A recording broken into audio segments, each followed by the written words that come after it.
ഈ ചിക്കൻ കറിയെങ്കിലും കഴിച്ചിട്ട് അമ്മ കൊള്ളാന്നൊന്ന് പറഞ്ഞാൽ മതിയായിരുന്നു. എന്തുണ്ടാക്കിയില്ല അവരെന്തിനാണ് ഇങ്ങനെ കുറ്റം കണ്ടുപിടിക്കണത്? ഒരു വാക്ക് നല്ലതെന്ന് പറയൂല. ഇപ്പം വരും നോക്കാൻ വേണ്ടി. നോക്കട്ടെ, കൊള്ളാം, നല്ല രുചിയുണ്ട്. പക്ഷെ കൊള്ളാമെങ്കിലും കൊള്ളൂലെന്നേ പറയുള്ളൂ. എന്ത് ചെയ്യും? അമ്മ വന്നാ അമ്മ നല്ല ചിക്കൻ കറി ഉണ്ടാക്കി വെച്ചിട്ടുണ്ട്. നല്ല കുറുകിയിരിക്കണം. അമ്മ നല്ല രുചിയുണ്ട്. ഞാൻ നോക്കിയപ്പോൾ ഒന്നും വേറെ കുറവൊന്നുമില്ല. ഉപ്പൊക്കെ കറക്റ്റ് ആയിട്ടുണ്ട്. അമ്മ ഒന്ന് നോക്കിയിട്ട് കൊള്ളാമോ ഇല്ലേന്നൊന്ന് പറയോ? ഞാൻ അങ്ങോട്ട് മാറാം. അമ്മ നോക്കിയിട്ട് എങ്ങനെയുണ്ടെന്ന് പറയണേ. ഈ ചിക്കൻ കറി എന്തിങ്ങനെ വെളുത്തിരിക്കണത്?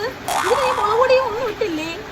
അയ്യേ, ഇങ്ങനെയാണ് ചിക്കൻ കറി ഇടേണ്ടത്. സാധാരണ ചിക്കൻ കറി കാണുമ്പോൾ നല്ല അടിപൊളിയായിട്ടിരിക്കും. ഇത് വെളുത്തിരിക്കണം. കഷ്ണമൊക്കെ ഇങ്ങോട്ട് നോക്കിയാണ്. ഇങ്ങനെ ആരെങ്കിലും ചിക്കൻ കറി വെക്കണം നിങ്ങൾ കണ്ടിട്ടുണ്ടോ? വെളുത്ത് ഇരിക്കണം. അല്ലെങ്കിൽ ഇത്തിരി മുളക് പൊടിയൊക്കെ നല്ല കുറുകിയ പൊടിയൊക്കെ ഒന്ന് പറക്കി ഇടണ്ടേ? കഷ്ടം തന്നെ. ഒരു ചിക്കൻ കറി വെക്കാൻ അറിഞ്ഞൂടെങ്കിൽ പിന്നെ നീ എന്തൊരു പഠിച്ചോണ്ട് വന്നത് ഇവിടെ?